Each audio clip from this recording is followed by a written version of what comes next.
이런 최악의 시기에 단 한 사람만 돌발 행동을 했습니다. 누구? 바로 워런 버핏이죠. 그는 이때부터 공격적인 매수를 시작했는데 그의 매수는 2008년 말부터 2009년 상반기까지 계속 이어졌고요.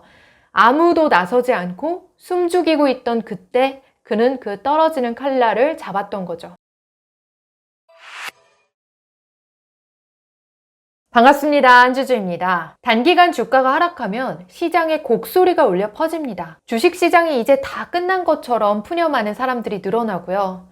하지만 주식시장에서 곡소리조차 안 나는 그런 시점이 있어요. 어쩌면 그때가 진짜 저점인지도 모릅니다. 어지간한 투자자들은요, 그런 최악의 시기에 시장을 이미 탈출하고 없으니까 푸념을 하는 사람들도 없는 거겠죠. 저는 아직 그런 때가 온 것 같진 않습니다. 곡소리조차 나지 않았던 그런 역사적인 폭락장은 한 5번 정도 있었어요. 1929년 대공황, 그리고 1987년 블랙 먼데이, 1997년 IMF 금융위기, 이건 아시아 한정이고요.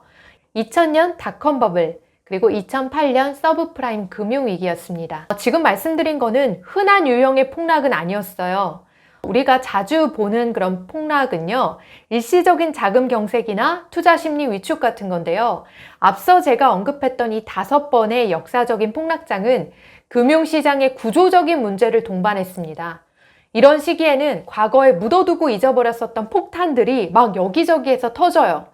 그리고 그 폭탄이 대체 얼마나 많이 매장되어 있는지, 이게 언제 어디에 이렇게 매장을 시켜놨는지 가늠하기가 어려운 거예요.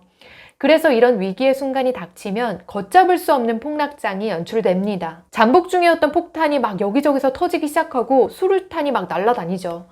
이런 시점에 시장 참여자들의 플레이는 일시정지 순간을 맞이합니다. 곡소리조차 나지 않는 그런 상황이 오는 거죠. 약간의 조정장만 와도요, 그때 그 역사적인 폭락장과의 유사점을 찾아서 막 설명을 해요. 이런 호들갑스러운 태도는 저는 좀 거리를 둘 필요가 있다고 생각해요. 호들갑스러운 거는 상승이 고개를 싹 들면 다시 또 빠르게 사그라들기 때문이에요. 이런 호들갑스러운 태세에 막 흔들리면서 쓸데없는 걱정을 늘릴 필요는 없어요. 우리가 진짜로 준비가 필요한 일은 뭐냐면 곡소리조차 나지 않는 그런 폭락장을 마주했을 때 이때 어떻게 할 것인가 하는 거죠. 그런 시기를 위한 현실적인 준비가 필요할 거예요. 어쩌다 우리가 투자를 하는 중에 마주칠지도 모르는 그런 구조적인 폭락장을 미리 좀 대비할 수 있는 마음가짐은 어떤 게 있을까요? 첫 번째는 인내심을 갖는 거예요. 시장 참여자들은 대체로 인내심이 부족하잖아요. 이는 좋게 보면 시장의 윤활유 역할을 하고 나쁘게 보면 버블과 폭락의 원인이 됩니다. 시장은 단기적으로 10%, 20% 막 그렇게 하락할 수 있고요. 더 큰 폭락이 찾아올 수도 있어요. 하지만 금융시장의 역사는 늘 이렇게 말하죠. 시장은 얼마간 지나서 또 안정을 찾을 거고 다시 최고점을 갱신하며 성장해 나갈 것이다. 5년이나 10년 후에 그런 먼 미래에 살펴보면 지금은 꽤 저점이다. 이런 시장이 주는 폭락장의 교훈이 있잖아요.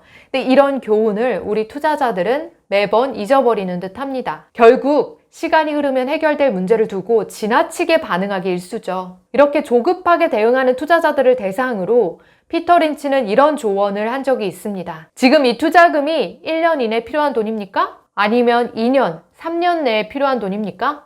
수십 년씩 장기 투자를 하면 돈을 잃기가 더 어렵습니다. 그런데 만약 당신이 1년, 2년 내로 그 돈이 필요하다면 그 돈으로는 주식 투자를 하면 안 됩니다. 제가 말씀드린 이 피터 린치의 말처럼 주식 투자를 성공적으로 이어가는 데 있어서 열정보다 더 중요한 건 어쩌면 인내예요.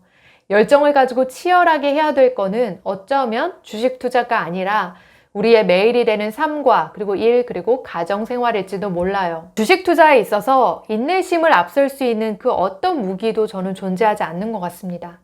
저는 조지 소로스의 이 말이 되게 인상적이었는데요. 만약 당신이 투자가 재미있다고 여겨진다면 당신은 아마도 돈을 전혀 벌지 못할 것입니다. 좋은 투자는 지루합니다. 조지 소로스의 이 이야기는 우리에게 시사하는 바가 큽니다. 두 번째는 폭락장 매수인데요.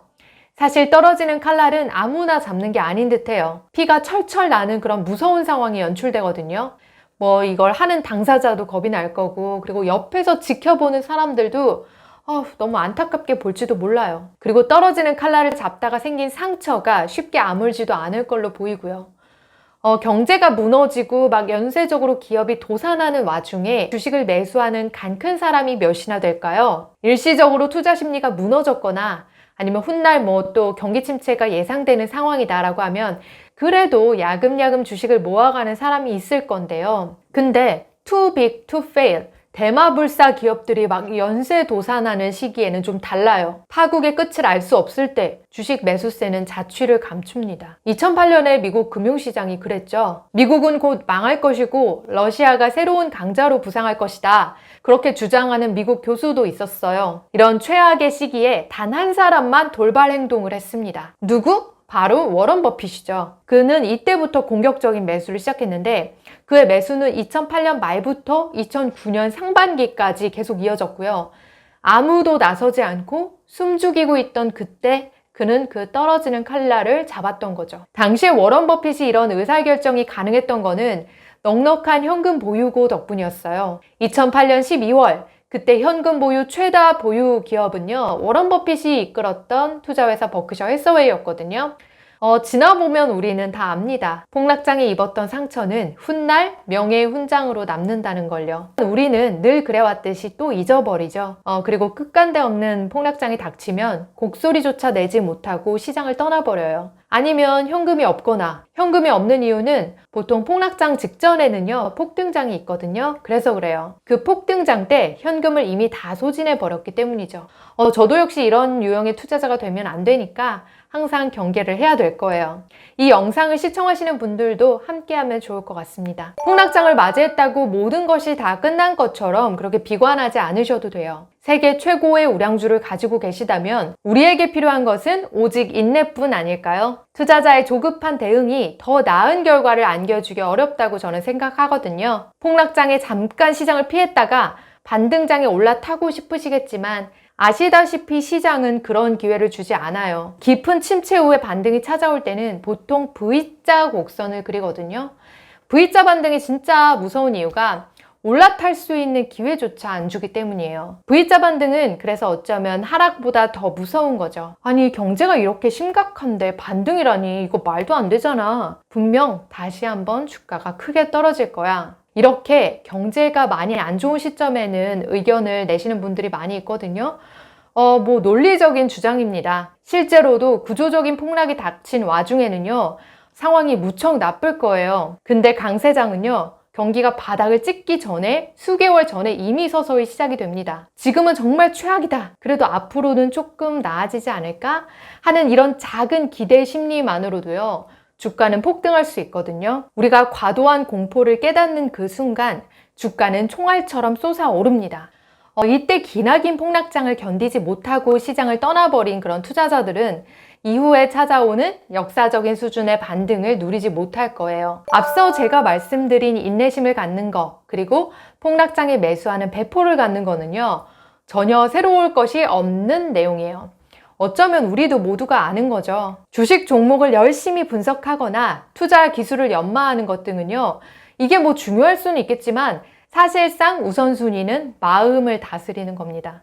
주식시장에서 경험하는 고통은 쉽게 잊혀질 거예요. 놀랍도록 빠르게 기억의 저편으로 가버리죠. 안타깝지만 우리는 고통에서 얻었던 그 교훈마저도 같이 기억의 저편으로 보내버리는 것 같아요. 폭락장의 공포감, 그리고 상승장의 도취감은요, 현재 처지가 어떠냐에 따라서 금세 바뀌거든요. 여러분 혹시라도 폭락장이 오더라도 우리 주식시장을 떠나지 말기로 해요. 그러지 않기 위해서는 미리 우리가 준비를 해야겠죠? 세상에 종말을 외치는 사람들이 있을 때 그 이야기에 지나치게 함몰되지 마시기 바랍니다. 시장은 또 언제 그랬냐는 듯이 제자리를 찾을 테니까요. 오늘은 여기까지입니다. 주주님들 편안한 밤 되세요.